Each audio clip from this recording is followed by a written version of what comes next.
Jeff Jarvis. Als Journalistikprofessor an der CUNY leitet er das Vorzeigeprogramm Interactive Journalism. Mit 50 Jahren fing er an zu bloggen. Auf buzzmachine.com kommentiert er seitdem aktuell und provokant den Medienwandel. Jarvis gilt als der wichtigste Experte für die aktuellen Vorgänge in der Medienwelt.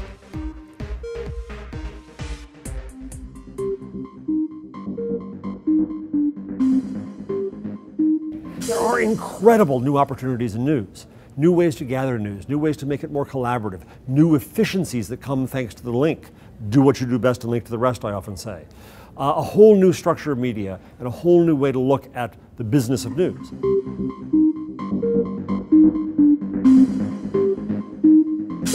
If we think like Google in the news industry, what Google did was create platforms and networks that enable other people to succeed on top of that. Google doesn't want to own content, it wants to organize content. Google wants to enable the business of content with advertising. So if I were a newspaper right now, I would look and say, how do I change my business to be in the business of creating networks and platforms and enabling a new ecosystem of news? That would be if they thought like Google. Now, will this happen with a newspaper? No, probably not, because you have a newspaper that may have 1,000, 1,500 employees. It's not going to be remade into a company with 10 employees or 100 employees or something much smaller. But you're going to find, I think, that there's a large and vibrant ecosystem of news supported by this new framework and new infrastructure. It's not going to be centralized the way it was.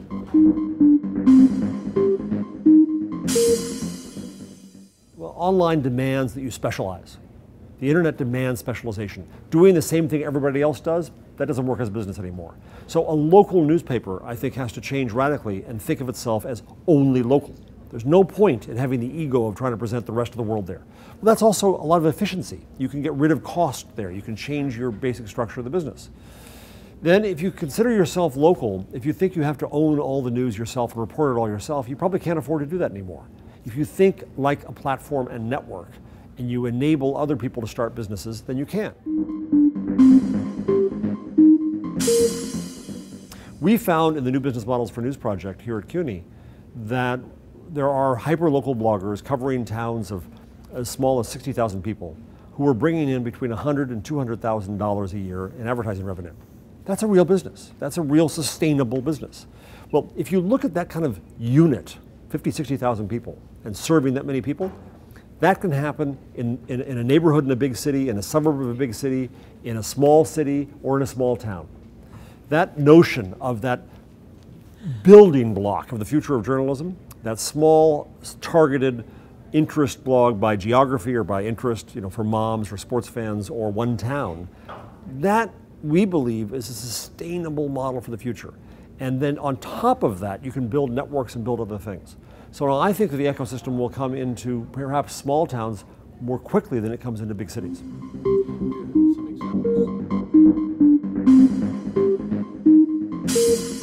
In the US, you have a number of new news organizations started in cities like inside San Diego, MinPost, New Haven Independent. Now those are all efforts to create a new kind of newsroom, and they're all not for profit. They're all trying not necessarily to make money. We believe there's the opportunity to make money at this and to be sustainable as a business, a profitable business.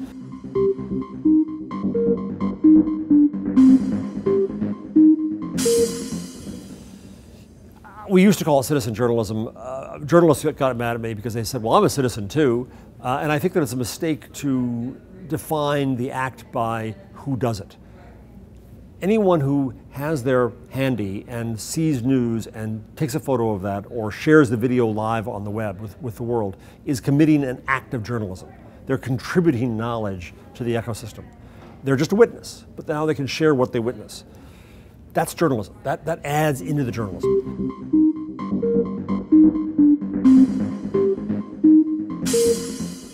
I'm not against print.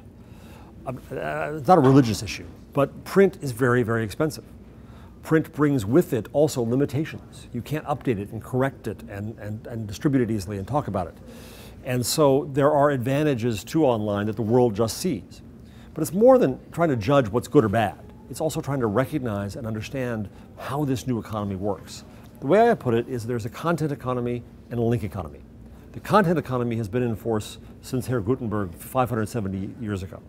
And of course, the way it worked was you made many copies, you sold as many copies as you could, you got value back for that. Bravo, it worked beautifully. Online, you need only one copy of anything. And it is the links to that give it value. Content with no links has no value. Content gains value as it gains links. So in the economics of online, we have to look at how both parties, the creator of the content and the sender of the link, both add value to an equation. That's why I think that publishers are way wrong when they look at Google and aggregators, including Daylife where I work, and bloggers, and complain about how people who are linking to them and quoting them are stealing value. They're doing the exact opposite. They're adding value. And it's up to you to figure out what to do about that. Now, this link economy brings certain imperatives, certain requirements. One is that you have to open yourself up on the internet, or else you're not going to get links and clicks and people won't find you. Two is that you have to specialize, do what you do best and link to the rest, because you can't be all things to all people anymore. Three is that he or she who gets the links has to figure out how to benefit from them, how to monetize them. Those become the new imperatives of this link economy, and it operates very differently from the old content economy, and that throws people. So the issue to me isn't paper or not, online or not. The issue to me is we are already in this new linked digital world. It operates under entirely new and different rules. We have to understand those rules, and to try to change them or swim upstream isn't going to work. That's death. And that's what newspapers are doing too often, is they're trying to preserve their old rules in a new world.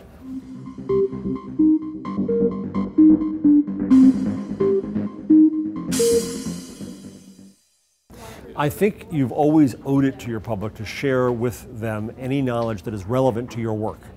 Right? If you cover religion, your religion may have a factor. Now, there are many benefits to publicness because you cannot connect with people unless you give of yourself. And if we look at news as a community and a community's knowledge, then you're just a member of that community. And as a journalist, if you try to separate yourself and think, I'm better than this, I can live behind the castle walls, then that doesn't work in the larger community. You have to act like a member of the community. And if you don't, you'll be treated as an alien. Good.